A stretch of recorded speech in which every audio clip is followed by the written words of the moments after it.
Welcome back to Be Fluent in Russian podcast. My name is Fedor. Today we have Chekhov again. Continuing to read Dama с собачкой. We took a bit of a break, but now we're back. So today, let's continue where we left off.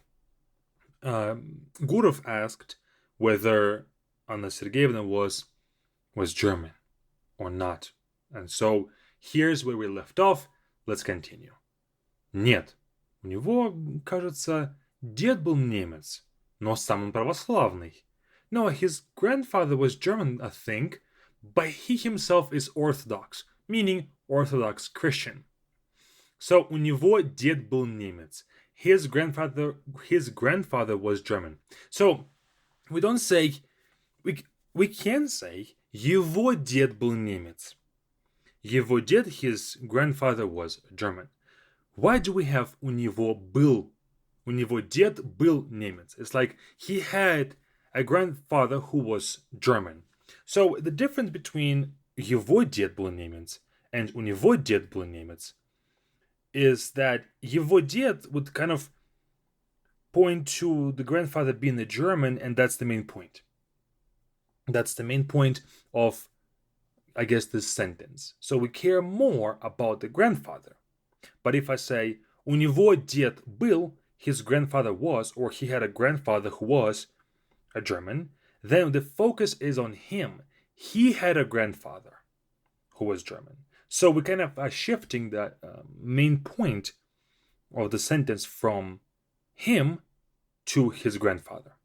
Hope that makes sense. It's a very small distinction. It's more of a focus and our priority of people. Put it that way. Next. В варианде сидели на скамье, недалеко от церкви, смотрели вниз на море и молчали. Ялта была едва видна сквозь утренний туман. На вершинах гор неподвижно стояли белые облака. In Oriente, they sat on a bench near the church, looked down at the sea and were silent. Yalta was barely visible through the morning mist. White clouds stood motionless on the mountain tops. I want to highlight verbs here in this sentence because the author is describing some actions that are happening here after a long dialogue. Сидели. Сидели на скамье. They were sitting on a bench. Сидели, they were sitting. Смотрели вниз. They were looking down or looked down.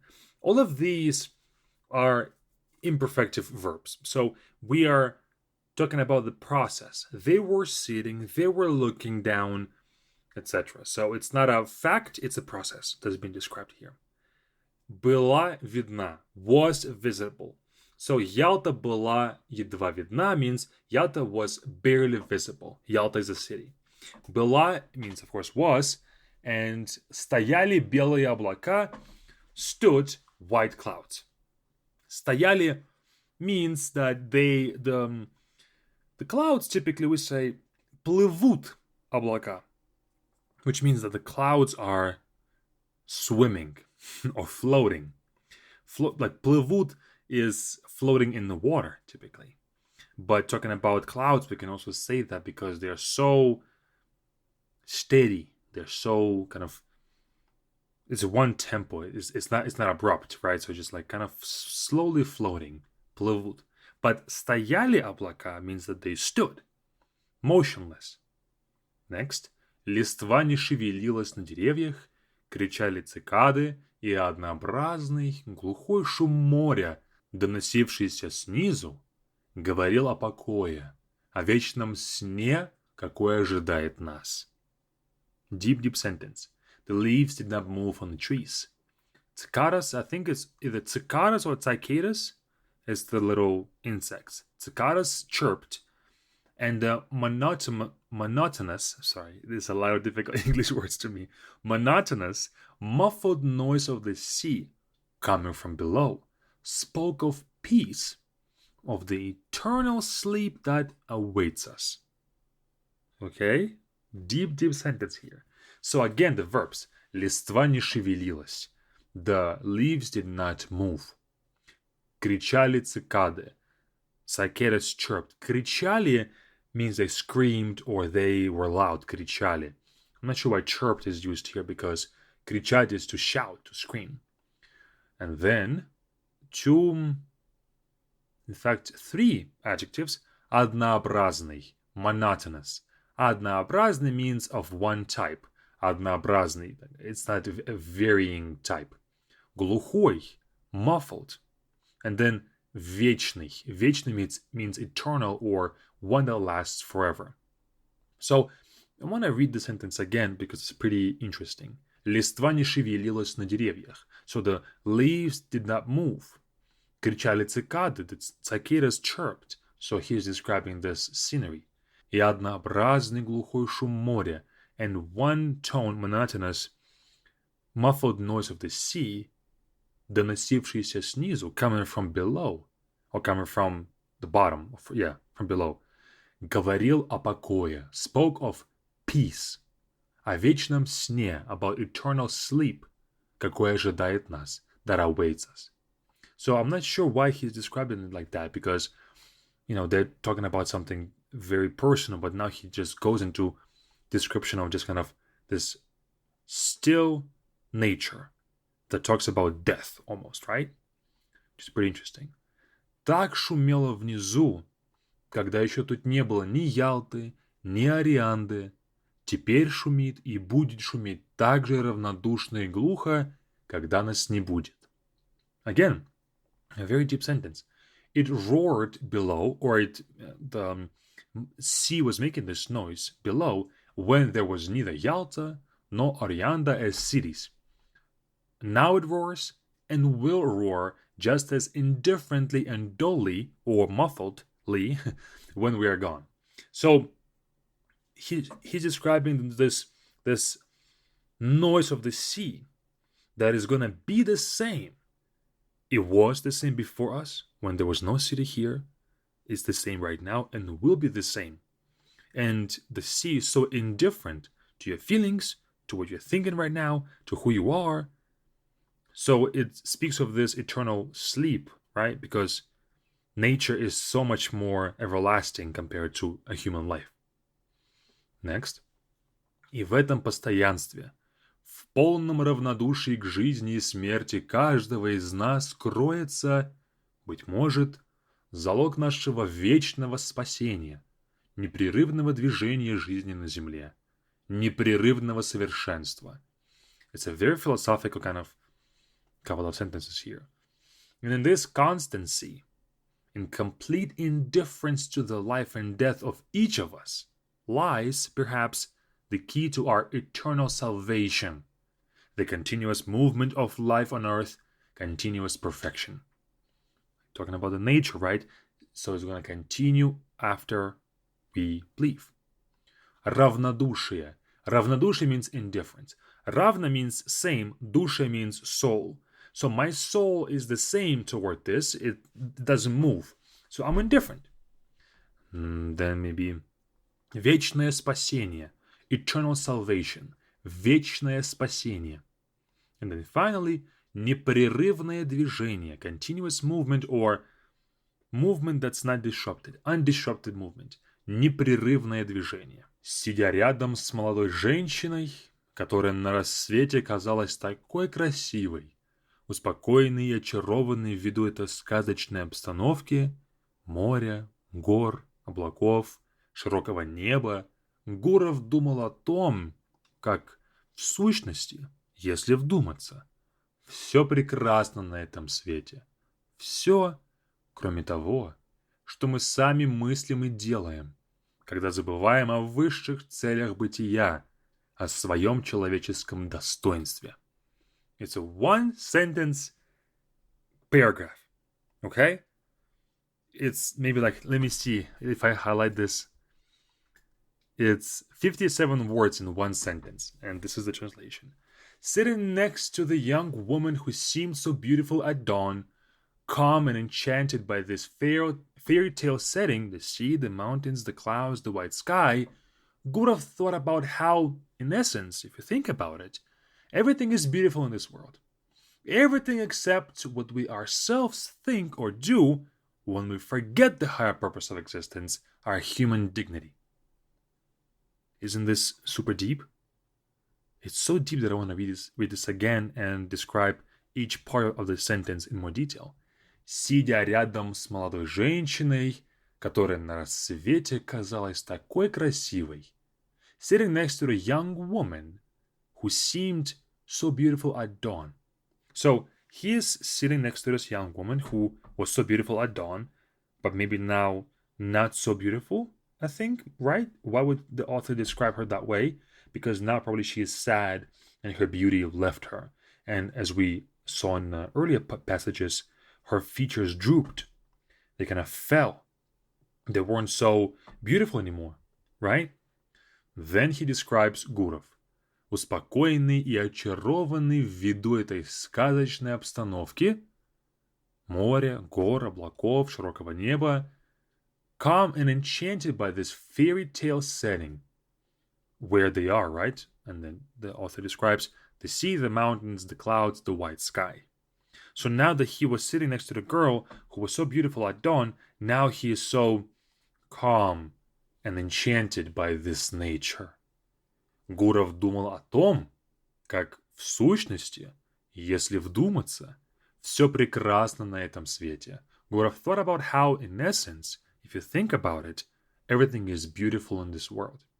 Если вдуматься.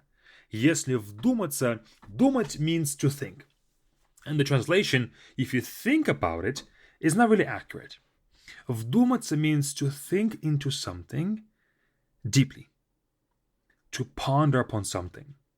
Not just to think, oh, like a one thought. No. A deeper thought.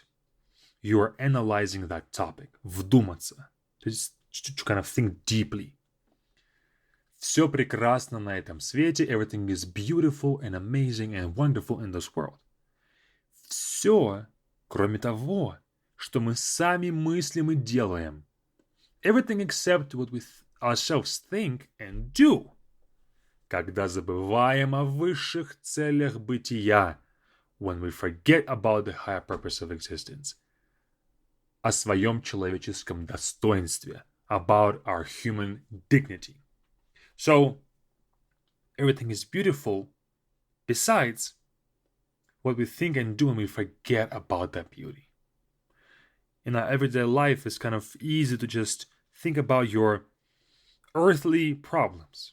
You know, your health, finances, maybe that it's hot outside right now. It's July, it's super hot outside. And I'm over here baking. Not as much because it's the evening right now. But I can sometimes get so consumed by this heat and my problems and what I'm experiencing right now that I do things that are not beautiful because I forget about the beauty of this nature, of this world. And I do things so minuscule compared to this eternal life that it becomes ugly, right? But when we do and think of things, when we think of that beauty of the world, they're beautiful. Those thoughts, those actions are beautiful. So that's what Chekhov wants us to think about as we are reading this «Дама с собачкой». Alright, next sentence. Подошел какой-то человек, должно быть сторож, посмотрел на них и ушел. И эта подробность показалась такой таинственной и тоже красивой. Some man, probably a guard, approached, looked at them, and left. And this detail seemed so mysterious and also beautiful. So again, verbs. Подошел. Came or approached, came up. Подойти means to walk up to somebody. Okay. Посмотрел на них, looked at them, и ушел and left. Ушел means he left without returning. So уйти, this prefix у with verbs of motion, уйти, уехать, ушел, уехал, etc. means that to go away for a long time without returning.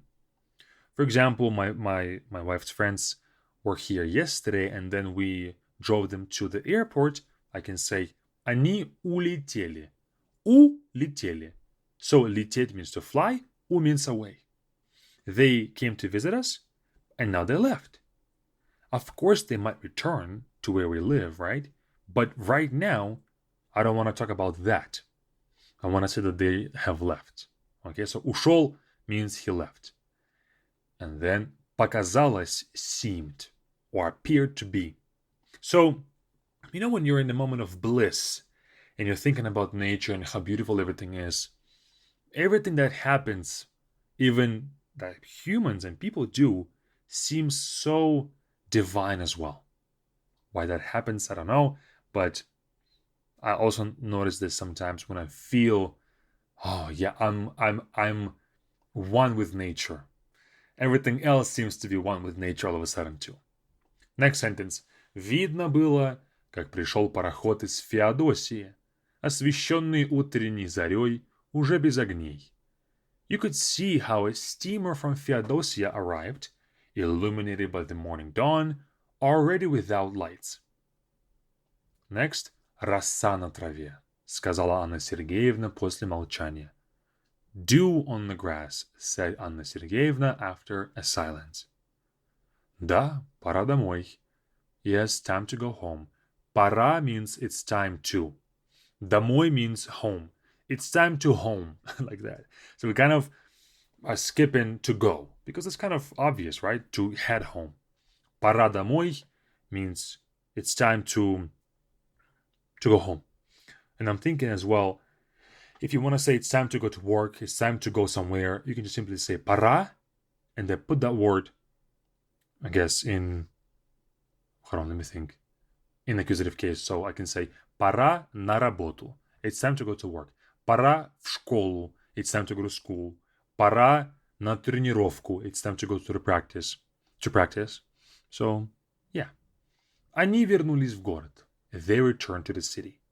Потом каждый полдень они встречались на набережной, завтракали вместе, обедали, гуляли, восхищались морем.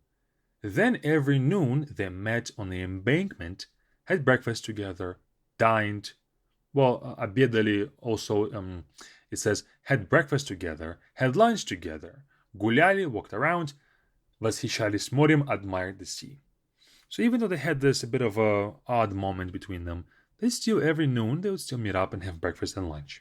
Она жаловалась, что дурно спит и что у нее тревожно бьется сердце. Задавала все одни и те же вопросы, волнуемая то ревностью, то страхом, что он недостаточно ее уважает. She complained about her poor sleep and that her heart beat anxiously. Asked the same questions over and over, troubled by jealousy or fear that he didn't respect her enough. So, you think about it, right? It's just an affair on vacation. You go somewhere, you fall in love with some random guy, and now you're over here being jealous of him and fear that he doesn't love you enough, or respect you enough. That's pretty odd. И часто на сквере или в саду, когда вблизи их никого не было, он вдруг привлекал ее к себе и целовал страстно. And often in the square or in the garden, when no one was near, he suddenly pulled her to him and kissed her passionately.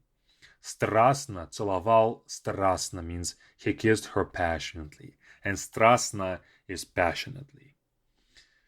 Совершенная праздность.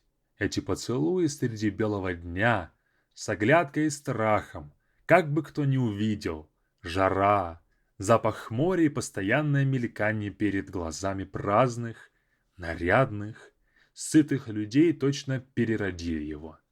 Complete idleness, or complete normality. These kisses in broad daylight, with glances around and fear that someone might see, the heat, the smell of the sea, and the constant flickering of idle, dressed up, well-fed people before his eyes seemed to have transformed him. So this, from one side, just idleness. Nothing's happening. Everything is very normal, regular. But on the other hand, it kind of transformed him. Next passage, and actually our last sentence for the day.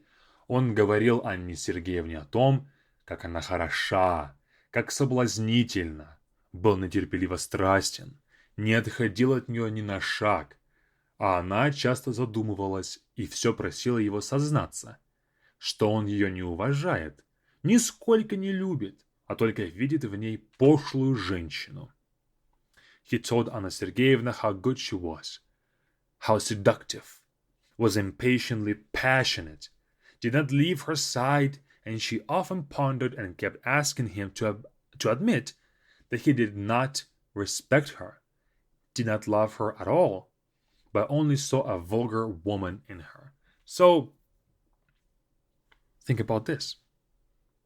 They were strangers to each other in the beginning of this book. Then, he only wanted a quick thing. Just like a quick love affair and be done. She did not want that. She actually fell in love with him. She was batting her eyes. She was so infatuated with the fact that he was giving her flowers, all of that. And then you would think after a kiss she would be elated, super happy. But no, she regretted her decision. She was so ashamed of herself that she, I guess, cheated on her husband. But he was not bothered by it at all. Whatever. We just over here, you are nobody to me, I'm nobody to you. We can just kind of do our own thing and then go separate ways. But now, after that worry from her, he is all of a sudden is in love with her. And she's afraid that he is still not in love with her and doesn't respect her and only sees her as a vulgar woman and a woman who is just easy for something sexual without any attachment, which is interesting, right? How they changed.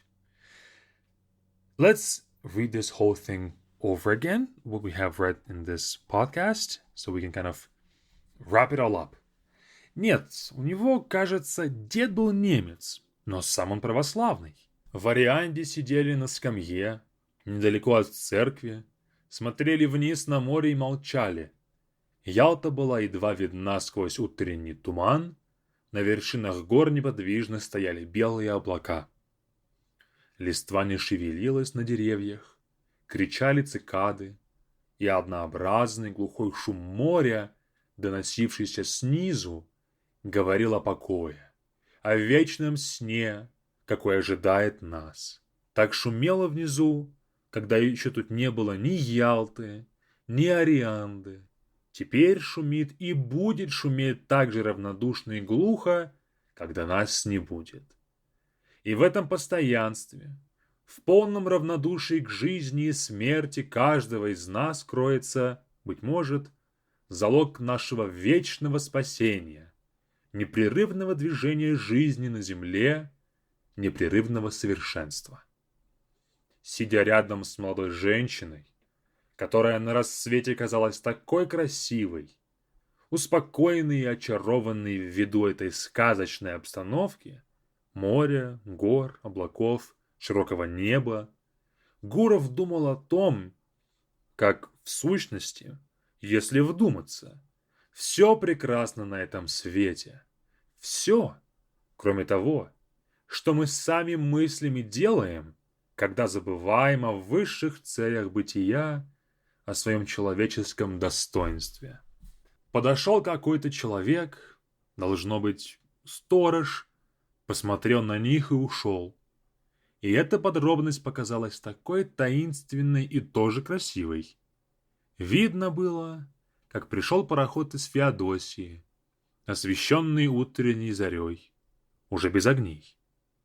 «Роса на траве», — сказала Анна Сергеевна после молчания. «Да, пора домой». Они вернулись в город. Потом каждый полдень они встречались на набережной, завтракали вместе, обедали, гуляли, восхищались морем. Она жаловалась, что дурно спит и что у нее тревожно бьется сердце, задавала все одни и те же вопросы, волнуемая то ревностью, то страхом, что он недостаточно ее уважает. И часто на сквере или в саду, когда вблизи их никого не было, он вдруг привлекал ее к себе и целовал страстно. Совершенная праздность. Эти поцелуи среди белого дня, с оглядкой и страхом, как бы кто ни увидел, жара, запах моря и постоянное мелькание перед глазами праздных, нарядных, сытых людей точно переродили его. Он говорил Анне Сергеевне о том, как она хороша, как соблазнительна, был нетерпеливо страстен, не отходил от нее ни на шаг, а она часто задумывалась и все просила его сознаться, что он ее не уважает, нисколько не любит, а только видит в ней пошлую женщину. And that is all. Hope you've learned something, maybe not Russian but philosophical, from Chekhov. And I hope to see you guys in Be Fluent. It's our platform for learning Russian.